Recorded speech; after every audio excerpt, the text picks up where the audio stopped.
It is in the interest of tyrants to reduce the people to ignorance and vice, for they cannot live in any country where virtue and knowledge prevail.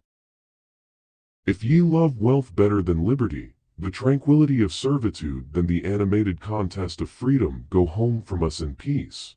We ask not your counsels or arms. Crouch down and lick the hands which feed you. May your chains sit lightly upon you, and may posterity forget that you were our countrymen. If ever a time should come, when vain and aspiring men shall possess the highest seats in government, our country will stand in need of its experienced patriots to prevent its ruin.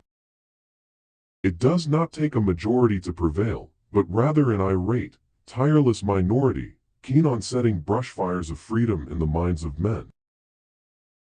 The liberties of our country, the freedoms of our civil constitution, are worth defending at all hazards. It is our duty to defend them against all attacks. We have received them as a fair inheritance from our worthy ancestors. They purchased them for us with toil and danger and expense of treasure and blood. It will bring a mark of everlasting infamy on the present generation enlightened, as it is if we should suffer them to be wrested from us by violence without a struggle, or to be cheated out of them by the artifices of designing men. I firmly believe that the benevolent Creator designed the republican form of government for man.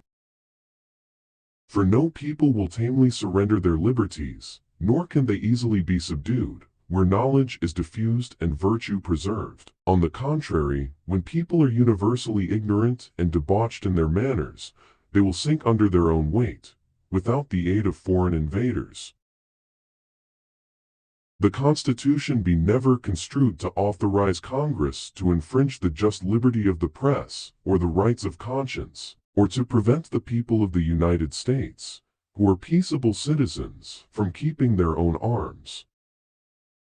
Liberty will not long survive the total extinction of morals. Among the natural rights of the colonists are these: first, a right to life; secondly, to liberty; and thirdly, to property, together with the right to defend them in the best manner they can.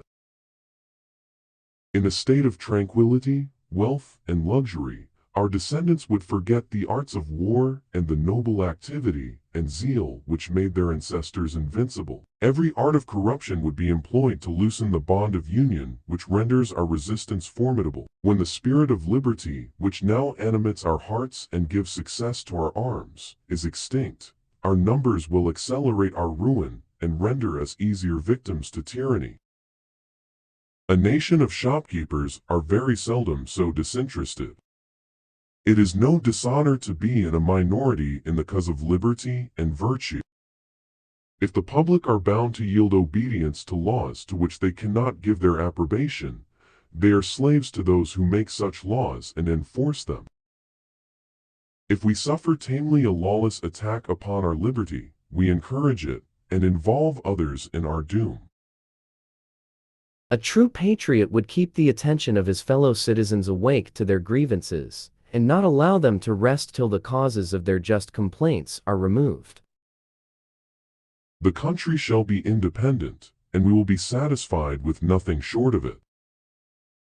A general dissolution of principles and manners will more surely overthrow the liberties of America than the whole force of the common enemy. While the people are virtuous, they cannot be subdued, but when once they lose their virtue, then will be ready to surrender their liberties to the first external or internal invader.